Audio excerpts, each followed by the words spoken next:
Sorry about that. Okay, so anyway, so we're excited to have Bob talking today, and he is going to talk about, let me admit some more people here.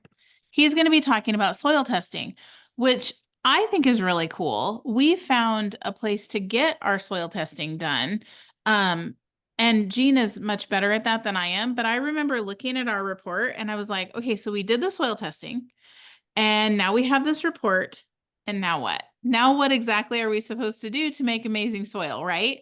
So I love that he has offered to talk about, number one, he's going to go over some companies to go through for soil testing. He's going to talk about how to collect your soil for testing, and then what to do when you get the report back. Because I think that's where I got stumped.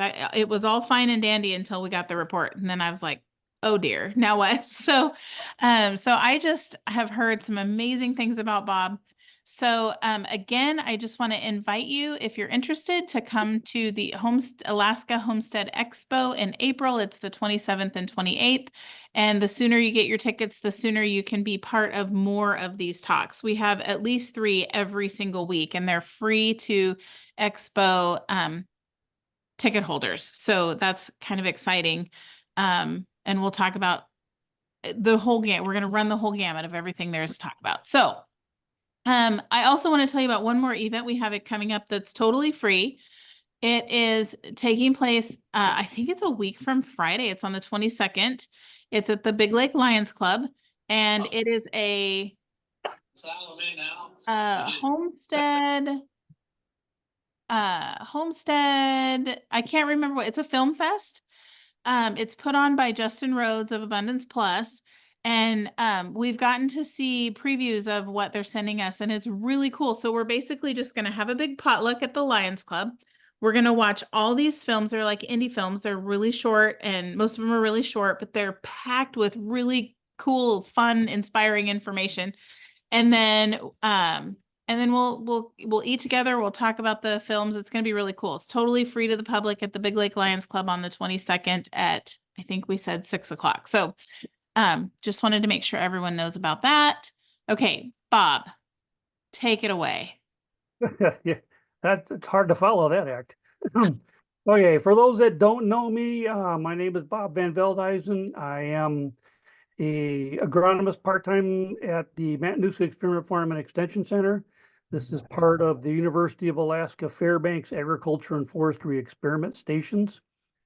Even though I'm based out of the Mat-Su, we cover basically the entire state. So what I primarily do as an agronomist is to do research with farmers, with growers, with various other agencies like the USDA's Natural Resource Conservation Service, groups like soil and water conservation districts in nutrient cycling and plant nutrition.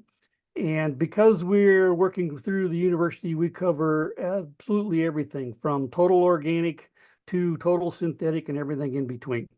So one of the things like was brought up earlier, the fact that when you go out and get your soil sample tested, you get a bunch of numbers back and what the heck do all they mean?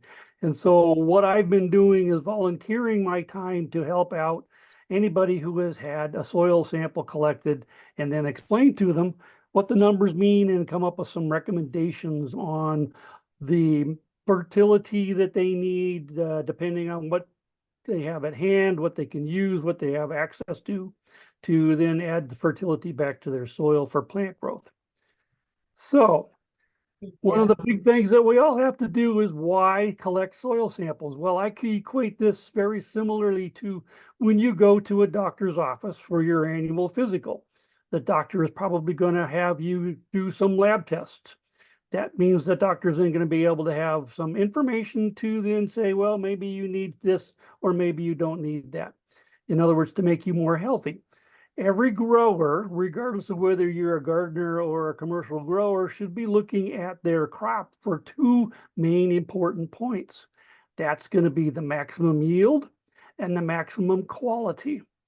And when I always tell everybody that you're doing efforts to add fertility to your soil or organic matter or changing the pH or something along those lines, is that too much of a good thing is just as bad as not enough of a good thing.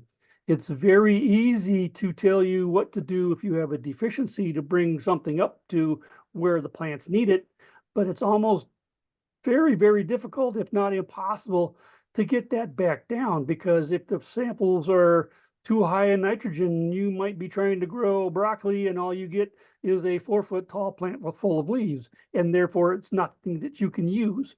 So you have to look at it from the standpoint then of the same sort of thing. If the doctor prescribes a medicine to you, you don't take it all on one day. You take it following the directions. And basically what the soil report is the directions on how to get a healthy soil. So with that in mind, what I would recommend you do is, if you've never been there before, but go to the Cooperative Extension Service website. I don't have that handy, but you can Google it. And at that website, there will be a publications page, and there are literally hundreds of free publications that you can get. Watching this meeting about soil in the valley. Beg pardon? Soil? What you need in your soil? Yeah, this is what we're working on how to add stuff you need to your soil. I think then- she was answering someone else, Bob, and she wasn't muted. I missed that when I muted her. Okay. Not a problem. But at any rate, go to the Cooperative Extension Service. They have a number of publications there. One of them is how to collect a soil sample, which is very, very simple. Basically, if you've got a vegetable garden, or if you've got a flower garden, or if you've got a lawn, or if you've got perennial flowers or something along those lines, you're obviously going to be collecting samples separate from each other, because the nutrient needs of your veggies is going to be totally different than the nutrient needs for potatoes. It's going to be totally different from the nutrient needs for peonies. And so you got to keep those separate when you send them off for analysis. So it's fairly simple. You just need to go through and collect a bunch of random samples and combine them all together and then send them off to a lab. But which lab should you send them off to? And this is one of the ones where a lot of people will do it on their own without ever going to the Extension Service or contacting the experiment farm like myself, or going through Natural Resource Conservation Service or whatever.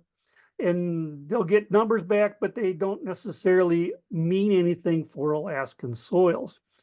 What we've done over the past decades in research is to find out what type of soil extraction methods are important for Alaska, that work in Alaska.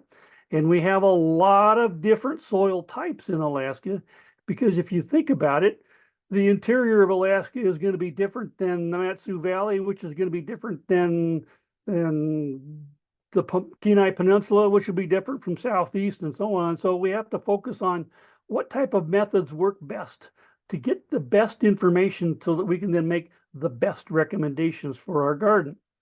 And from that standpoint, when you go look for a soil testing lab, look for one that does a Mehlich 3 extraction. And for those of you who want to know more, you can go to my Facebook page, and there's a whole bunch of stuff on soil sampling and soil laboratories and tests and all that sort of thing. Just go through there and read it all you want. But I will bring this back up at the expo itself in April. But nevertheless, the Mehlich 3 extract removes from the soil nutrients that we can then measure as concentration. So it'll take out phosphorus, it'll take out potassium, it'll take out zinc, it'll take out copper, it'll take out iron, it'll take all these things out so that we can measure them. And it'll measure them spectrographically. In other words, you probably have seen this before, but every element has a very specific energy wavelength in the visible light spectrum. For example, if you drive around downtown and you see the street lights that look a little bit on the orange-yellow side, well, that's a sodium vapor light. It's actually burning sodium to create that color of light. And that's one of the things that we can measure in our laboratory, is the sodium concentration using that exact same wavelength.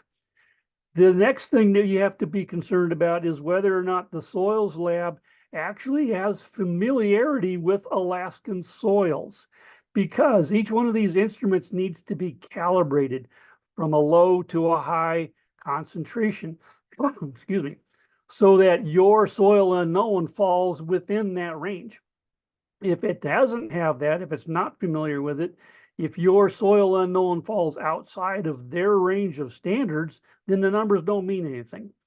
You know, for example, there is a soil lab in, I believe, Omaha called Midwest Labs, which is specifically designed to test soils from the Missouri River all the way to the Front Range of the Rockies. These soils are alkaline in nature. And so in other words, they have a pH higher than 7. And so their testing methods are specific to that type of soil. Most of the soils we have in Alaska are acidic. So if you send a sample off to that lab, you're going to get numbers back that don't mean a whole lot because it's used a different extract solution. So what we're looking for is a Mehlich 3 extract. However, that does not test everything. It's just going to be something that it can test. And that single extract will extract a lot of different things that we can look at, but not everything. So you also have to look at a lab that'll analyze for nitrogen, because nitrogen is the most limiting element in the soil environment to grow plants. And so therefore, we're looking for one that's going to be an available nitrogen. It looks at ammonium and nitrate as ions and measures those concentrations to give you total nitrogen. So that's one you have to have. If you have an acidic soil, you definitely want to have the pH done. That pH is just a measure of the active pH of the soil, the way it is when it was sampled. If you have to worry about adding lime, then you're going to have to ask for something called a buffer pH test. This is not a pH test of the soil, but it's a pH test of the buffer solution when your soil is added to it. And it changes a certain amount, and then you look at it on a pH buffer table to determine how much lime to add to change the pH to a more neutral value. These are primarily a chemical tests where you're extracting various ions, looking at concentrations. It'll measure something along the lines of your organic matter content, but it does not measure the quality of that organic matter. All of these tests are very useful in coming up with some ideas of where you might need to add nutrients to bring up deficiencies. However, you can also have your soil tested for what's called a soil health test. Remember that the Mehlich 3 extract that I was talking about is a pretty strong acid. In other words, I need something that's going to kick everything out of the soil. It's going to convert organic forms, mineral forms into the various elements so that I can measure them. But it's not going to be indicative of what your soil characteristics are like. At least I hope you don't have a soil that has a pH of 2. So what we have to look at then is the soil health test, which uses dilute organic acids like citric acid and acetic acid and water as the extract solutions. This is closer to what your soil would be like in your garden. The organic acids would be indicative of root exudates, enzymes from the bacteria that should be in your soil, and working together on how much might be available that way. These numbers obviously are going to be less than the Mehlich 3 extract because you're not converting anything. You're just extracting what's there that the plants can use. And so with that in our mind, we'd have to compare a soil health test with a regular Mehlich 3 extract test so that we get a better idea of how to relate total versus available. I hope that makes sense. The health test also will do a biological test, and it will then have an incubation where your sample is put into a growth chamber and the carbon dioxide that is generated from the bacteria can then be counted.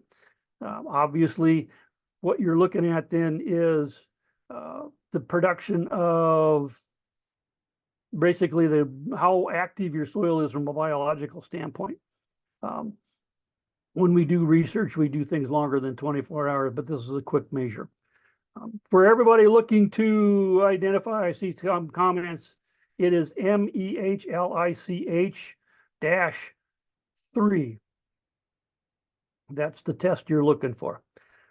So one of the things that I always say when I'm looking for these things is what lab is best for doing all of this. And that is my favorite because we've sent our samples to this lab for years now, is Brookside Soil Lab Tests in Ohio. And you can Google their website, just look for Brookside Laboratory, and you'll get an idea of what they offer. They will offer a Mehlich 3 extract test, and usually they'll have like 100 different types of packages that you can sign up for to get your soil tested.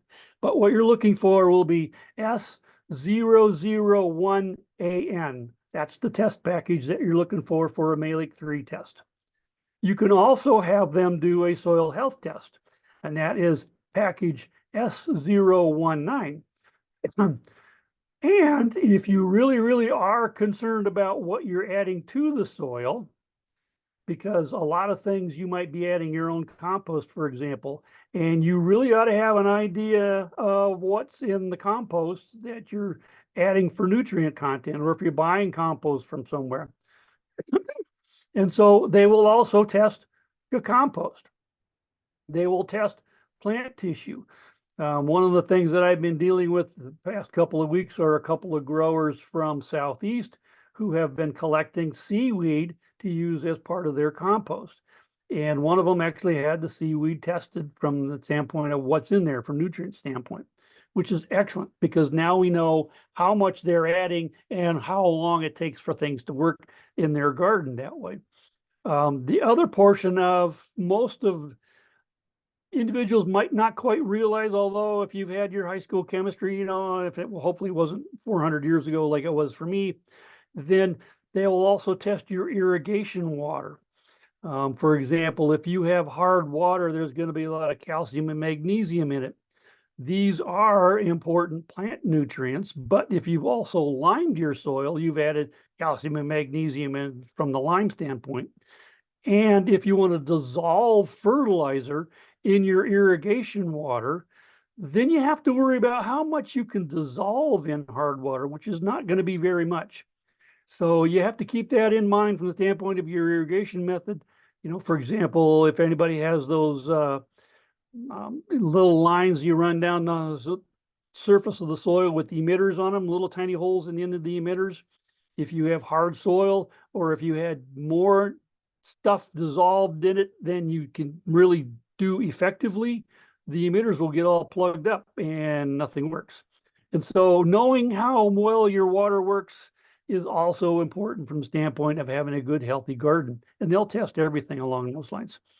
So with that in mind, I will sort of stop and answer specific questions if you have. I don't want to carry this thing too long. I was told it's supposed to be like 10 minutes, so we'll go from there. So if anybody's got something, go ahead and speak up. What was the name of the first soil test from Brookside that you recommended? It's called the S001AN. That's the Mehlich 3 test. If you're not on the chat, you can pull up the chat. I put the notes in there if that helps too. So you can just copy it and paste it to your. I can't figure out how to get the chat to show up. I totally understand. I just thought if it would help.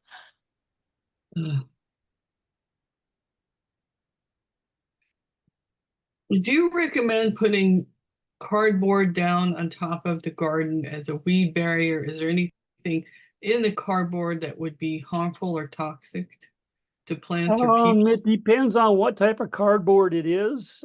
Depending on the glue and whether or not it might be a shiny surface, then the answer to that would be yes. There would be something nasty in there. If it's ordinary plain cardboard and you have a lot that you want to get rid of, sure, go ahead, put it down. The biggest issue that I have in putting cardboard down to try to keep weeds out is that if you have a raised bed, the soil itself will keep most of the weeds out. What will come through the cardboard and the soil are the ones you can't control anyway, things like quackgrass, things like equisetum, fireweed, cottonwood trees. All of that will come straight through all that, regardless of how much you have down there. So if you have, like I said, if you have something you want to use up, go ahead and put it down, but otherwise it's not really all that effective. Do you have anything else you would recommend to keep weeds down? Pray to your favorite god. One of the things that I've had problems with is trying to keep those out of my own garden. And so the only thing that I do is I use these guys to pull them out. Every day I go through and yank new ones out of the garden. There's just no way to get around it. I'm allowed to ask random questions here. What do you think of the back to Eden method? Are you familiar with what I'm talking about? Sure. From the standpoint of how much you want to put into your garden, have fun. It's not the easiest thing to do, mostly because from a standpoint of soil moisture management, things can dry out quickly or get too wet quickly. So, it's great to go from that standpoint. If you wish to, anything works. Like I said, most everybody in this room talking today probably has their own method that they like to use, and every one of them's good.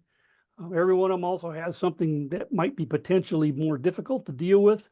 So, play with whatever you have and just go for it. If it works for you, great, but as long as you recognize what the drawbacks might be, keep that in mind. I've never tried it. I was just asking.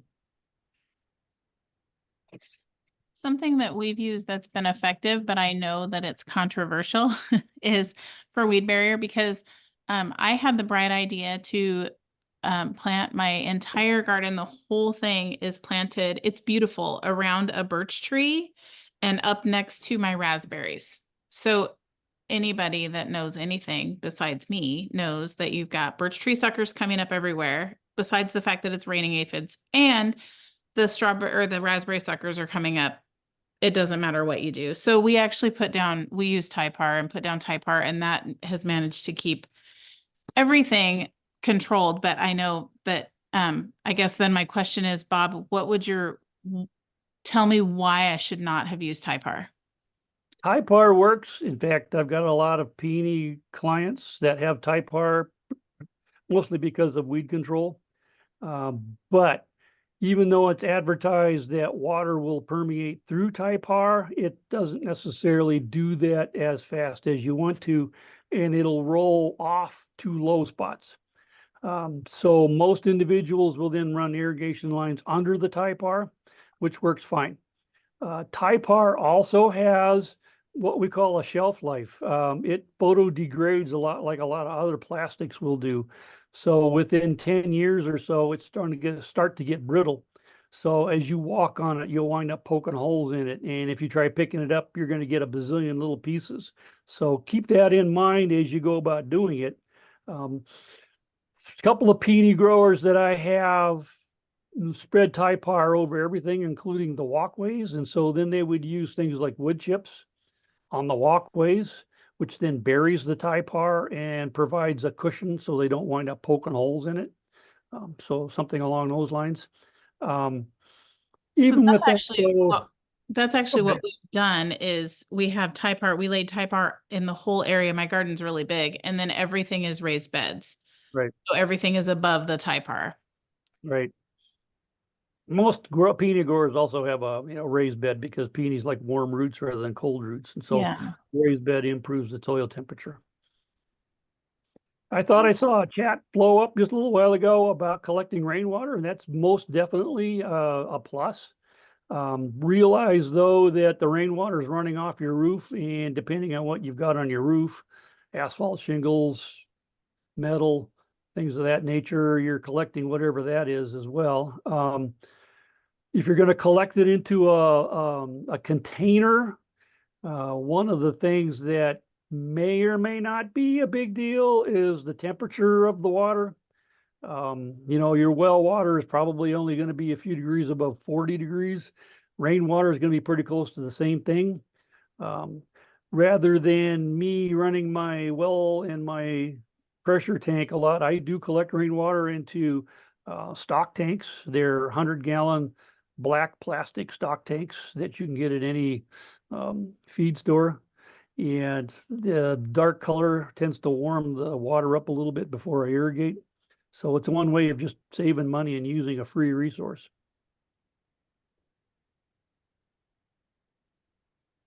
Is it just me or is our weeds more aggressive here in the state? No, weeds are aggressive everywhere. You're never going to get rid of them at all. Never ending. It's like I've had a lot of people, you'll start out with bare native soil after you've cleared the vegetation off and you think, great, I don't have any weeds, but then you've got lots of native grasses coming up, fireweed, trees, all those kinds of things will be in there. And if you're like everybody else, like me, for example, you try to find inexpensive organic amendments. For example, next door neighbor has chickens, and so I get a lot of their chicken manure so that I can make it into my own compost. Horse manure is really useful because there's a lot of horses around town, except for the fact that, hey, guess what? Weeds come along with it. And if you don't do your compost pile big enough, then you now have another weed problem. So things like chickweed come in. You're never going to get rid of that either. So it's one of those things you have to live with. On the other hand, we talked a little bit about foraging coming up. One of the things you can do is you can always eat chickweed. So, it's a salad green. And if you're growing it, might as well eat it. That's not a problem. I have to add that Ember Haynes from Silver Bear Sundry, she lives in Talkeetna, and she does a lot of foraging. And she said, this is kind of the opposite of what we're talking about, but she said the most powerful medicine is often right out your front door. And I love that saying, and kind of finding a way to maybe embrace what nature is offering us. And at the same time, keep it under control. Yeah, dandelion's good too. Yeah, for sure. Bob, this has been super helpful. Do you mind if I ask a little bit of an off-topic question? I'll be quick. Oh, sure. Okay. All right. So I just have a quick question about composting. Did you say that there's a soil test for your compost? Yes. After you've done, it's called finished compost. If you've had it and you've stirred it and you blended it up for a whole year and your pile has decreased and it's starting to look more and more like, fine shredded peat, then you can collect the sample and send that compost sample off to Brookside, and they will analyze it for you for what's in the sample. So that, assuming, and this is a difficult thing to assume, but assuming that you add the exact same stuff every year, and so therefore you're fairly uniform, then having one analysis is going to be plenty, because then you'll know that you're adding so much NPK every time you add compost to your garden, that sort of thing. If you're like me, though, and you wind up having a lot of stuff from one year and then maybe something totally different the next year, then your compost changes. And so the value also changes. And it's one of the things where adding compost is one of the things that is very good from the standpoint of increasing the organic matter in your soil.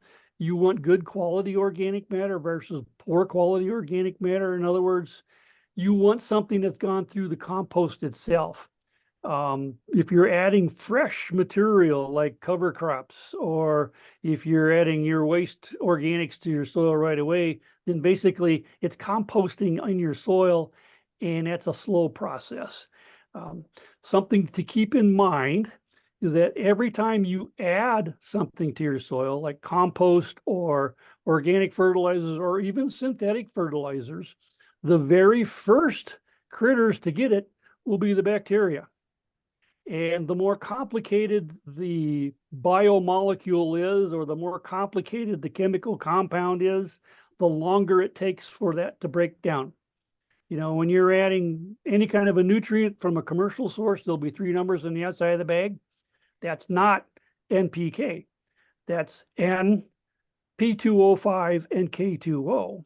And the problem is that's not what's inside the bag either. For example, nitrogen all by itself is actually N2, and that's a gas, which is obviously not in your bag. So what we have to do when we get your samples back is ask you what you use for fertilizer so that we can then go through and do some calculations and convert it back to NPK, because that's what's going to be reported in your soil report. And so we can then compare things and say, yeah, you need to add this versus that. But from the standpoint of adding anything, it's the time management. It's all depends. For example, you might get a soil sample back from the lab that says you have plenty of phosphorus, but because the pH is acidic, it's less than 5 or around 5, then none of that phosphorus is in an available form. And so that's why you can change just the pH without having to add phosphorus fertilizers. Similarly, if you have a pH above 7, then the phosphorus is unavailable again. And so you have to be sure you can change that back down. But every time you add something, it takes time to go through that process. It's a biological and chemical process to become a plant available form. For example, you're starting out adding fresh plant matter to your compost pile. There's going to be a lot of plant proteins in there that contain nitrogen. Those plant proteins are long chains of amino acids. Each amino acid has an amine group. That's a nitrogen with 2 hydrogen attached to it. That's where the nitrogen comes from. But because they're long chains of amino acids, it's going to take a long time for the bacteria to break that down. And they're going to use the nitrogen because they're looking at the carbon in those amino acids as a food source. So they get it all first, which is why I say add compost where all that process has been done for you already, rather than adding fresh organic matter that has been, freshly added to your soil like a cover crop or something like that. That's going to take a while. So for example, when you do a cover crop, which is something you might want to do for newly cleared land and you haven't gotten anything grown on it yet, is to build up the organic matter, is just grow a cover crop, till it in, and don't plant anything the next year. Leave it fallow. That's part of a rotational deal.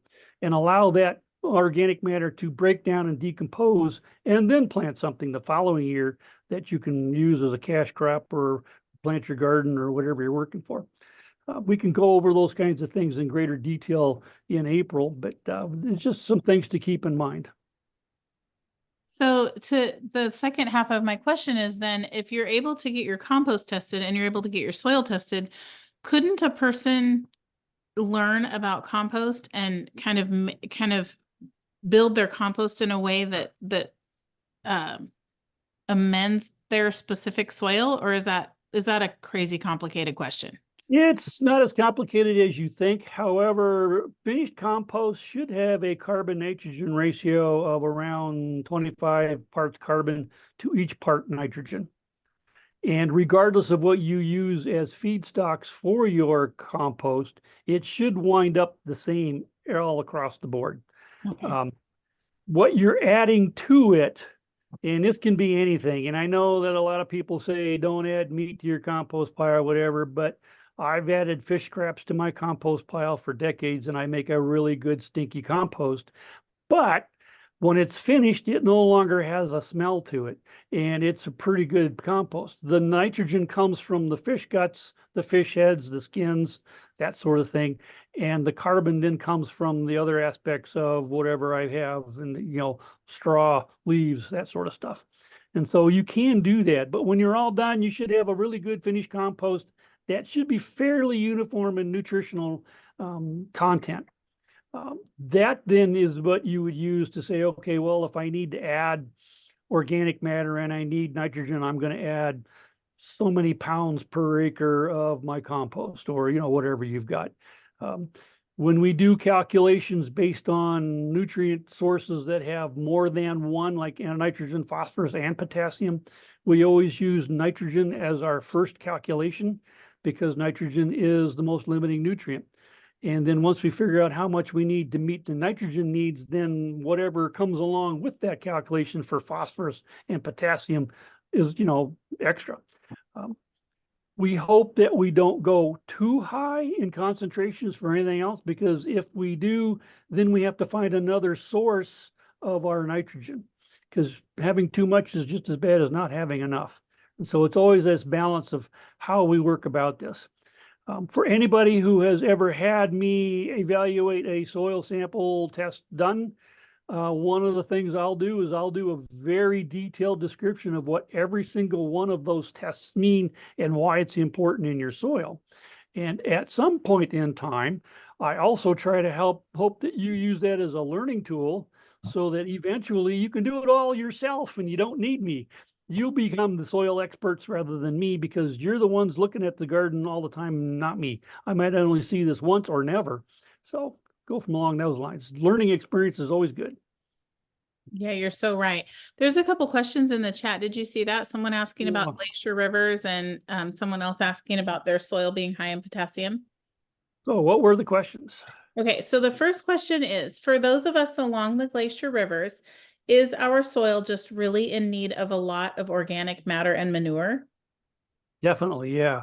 Most of the soil, depending on how far away you are from the river, if you're still in the floodplain that gets actively flooded, then yeah, you're going to get a lot of basically silts silt loams and very little organic matter. And so you're going to add something back to it.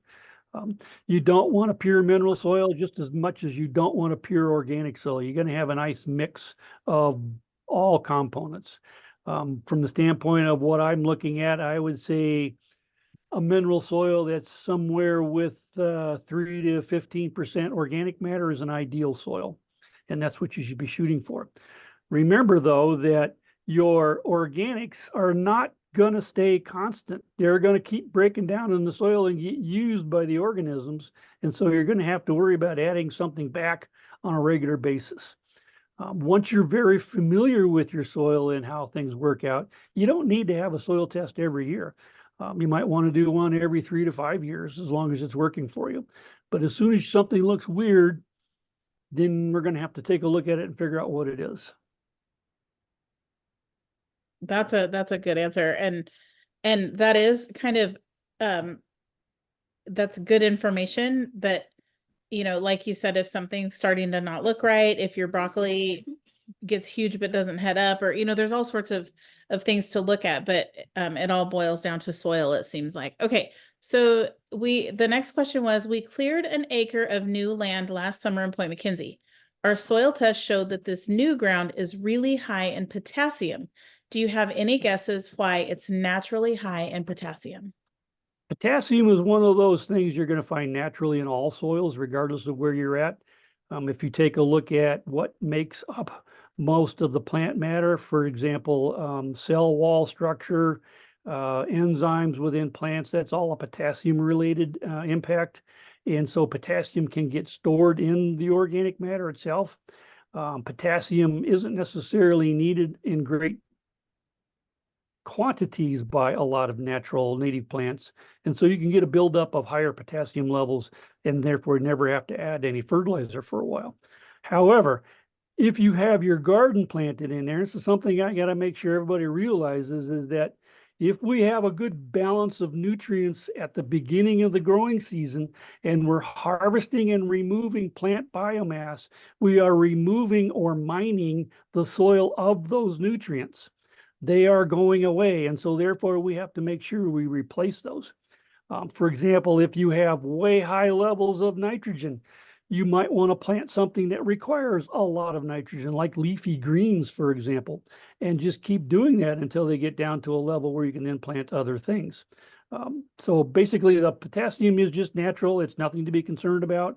I've looked at thousands of soil samples across the state, and high potassium levels are pretty common. Oh, interesting. Okay. And then this next question, what's the recommended soil test number per area, such as the acre mentioned above? Well, if you're going to do an acre, by golly, you're going to have a lot of soil samples. I doubt seriously whether anybody's got a garden that's a whole acre. When you send off a soil sample for analysis, for example, the Mehlich 3 test or the soil health test, you're probably only going to need a cup of soil total. So what I would do in an area that's going to be fairly uniform from the standpoint of what you're growing there. So if it's just vegetables, then sort of go through and collect a random number of samples, like 10. And you only need to go from the surface down to about 6 to 8 inches. Contrary to a lot of internet sites, Plant roots in Alaska don't go very deep, so most of the action is going to take place in that top 6 to 8 inches. Put it into a plastic bucket, stir it all together, and collect a cup or so out of that to send off to the lab.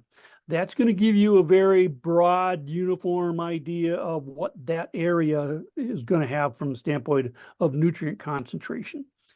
For example, if you're going to be doing a hay field, do the same sort of thing. Just go through and pull out samples. If you really do have a very large area and you've noticed that there might be some difference in plant growth or difference in soil elevation, a low spot versus a high spot, and you want to know what's the difference between the low spot and the high spot, then you would have 2 samples from that area to send off, because the low spot will very definitely be different than the high spot. Similarly, if you've got stuff growing on a slope, the top of the slope is going to be different than the bottom of the slope. And so there again, you might want to keep those separate for analysis. And then when you apply your nutrients or your organic matter or whatever is needed, it's applied by location rather than uniform across the entire field. Does that part make sense? Makes sense to me. That was perfect. Okay. That was a great description. Okay, well, I think that's all the questions. Bob, this was really informative. I took tons and tons of notes.